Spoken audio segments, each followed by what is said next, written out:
we're talking about a person's experience of pain, which is based in the brain, 50 billion brain cells and trillions of connections. It's preposterous to think that putting a pill or a series of pills or a patch is really going to change the environment sufficiently. So there are so many ways to impact that environment that are non-pharmacologic that I think we're missing the boat if we don't include them.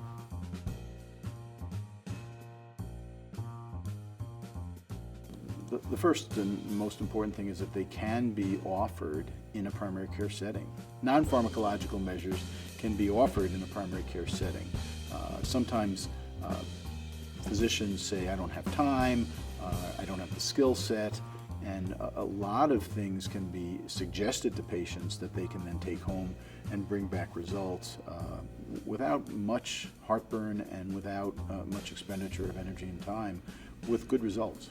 I think that the clinician is the director, so you know, we're the one that writes the prescription.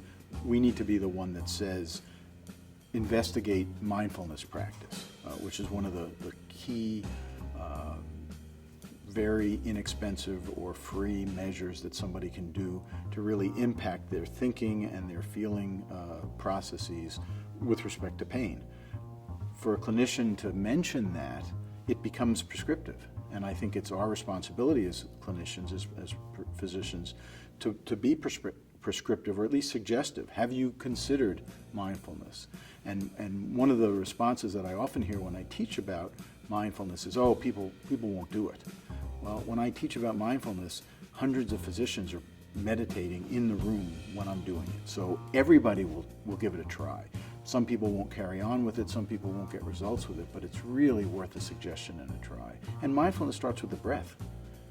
I have a colleague who sits in the room and says, close your eyes, take a deep breath, and breathes with the patient for 2 minutes, and they have a different patient when that experience is done, who they can really connect with.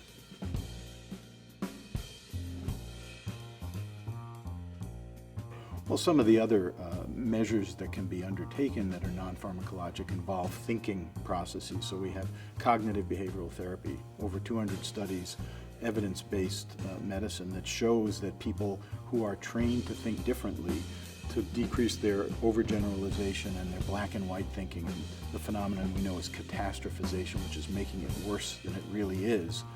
People who are trained to change the lens have less pain, have better experience of life. Dialectical behavioral therapy, acceptance commitment therapy, are other measures that are, it can be suggested in a clinician's office. I don't expect people to become adept at this, but these are all evidence-based measures that actually work as well or better than opioid therapy.